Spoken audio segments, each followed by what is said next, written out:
I'm Olivia Carlson. I came to Boulder when I moved here to start my graduate program at CU Boulder 5 years ago now. My name's Dan Carlson. I moved to Boulder same time as Olivia, like 2017. We're in the same year in graduate school.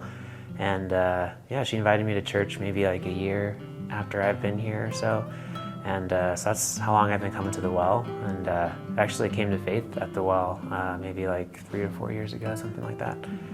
I think for me, I wanted to get plugged into serving pretty closely after getting baptized. I mean, it kind of was just, there was a lot going on, and it felt like I wanted to get involved because, you know, all of going to church was new to me. So I I've been serving since then, so that's probably 3 to 4 years.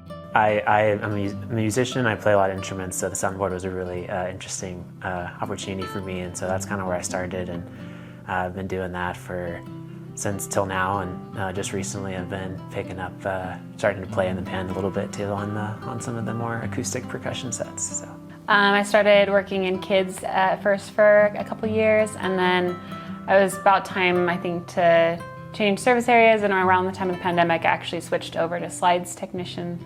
Especially lately, I think the slides has been a really cool way to be a part of kind of the behind the scenes of the service and to be able to serve in that way. I was a very typical, I would say, like agnostic person who, you know, thought that like religion didn't have answers, and that's if you thought deeply about anything, you know, you wouldn't really get anywhere. Pretty much everything that I know about church and Christ has come from the well. So I think when I first started attending, I think the dig group that I was with was reading Mere Christianity, and I think we were going through Romans. That in particular like hit home for me right away, and that's what really got me sucked in, as well as my dig group being all graduate students. I feel like the longer it goes, the more I feel like how little I knew back when I got baptized, because it's like every day, every week, every year that goes by, like you learn more and more about God's love.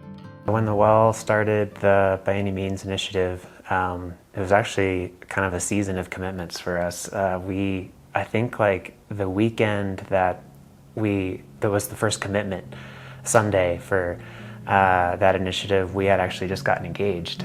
And yeah, so it was just great timing, and it was this interesting dynamic too, where we kind of had we had talked about it as not being engaged, like before we were engaged, and of just like what we were thinking about individually with By Any Means, and then like kind of what we were thinking of committing, and then when we were engaged, we got to revisit it. I think for us, the most difficult part with By Any Means was actually the initial figuring out what God wanted us to do, because trying to predict how things were going to change as we got married and where we were going to live and what that was going to look like was a little unpredictable.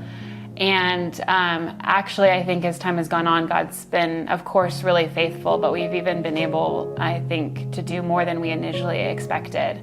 Kind of giving was not something I grew up with, having a notion of, and so trying to grapple with the fact of, you know, that giving wasn't this like weird thing, which is what it seems like when I was a kid, because I didn't understand looking on the outside. But so that was kind of a nice part of the By Any Means initiative, was like kind of the self-education and like pushing myself to really understand, you know, trusting God and stepping out, and kind of that idea of, you know, it's not our money, it's God's money, and that God is should be put first in all things in our life, and finances is not like the separate compartment. Kind of as we started the process of going through our By Any Means commitment, it got easier somehow. Like the initial part was really hard, and we were like, because you know, we were pushing ourselves, and like we wanted to make sure like we had picked a number that made us uncomfortable. And then as it went on, we really were learning a lot about ourselves in terms of like, oh, like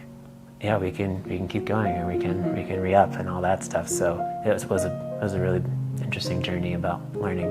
Whether things are feeling stronger than they did at the beginning or weaker, God knew exactly how all this would play out in our lives during this time. And for that reason, we can know that His faithfulness is just as true now as it was at the beginning. At this point in the By Any Means initiative, I would encourage people who haven't committed to really pray and lean into the Holy Spirit and listen to what He might be asking of them. It's really hard to say what God asks of any of us. You know, He calls us all very differently, but often what He does call us to is uncomfortable, and those are the journeys in which He teaches us a lot. I guess as we're coming to the end of the By Any Means initiative, what we're really looking forward to and hoping about is being able to use the building. I mean, I know that's really practical, but especially coming from the setup teams, being able to actually have roots and, you know, not only being able to like really be in our own space on Sundays, but having all the utility of our own buildings. I kind of have this picture of us kind of coming home into this building and to really get to celebrate with the people who have been, you know, getting involved in that 100% involvement. That was the goal, and to really get to plant roots at a specific location in Boulder, I think really is something to be celebrated, both on the practical level and just also just symbolically what that means for us as well.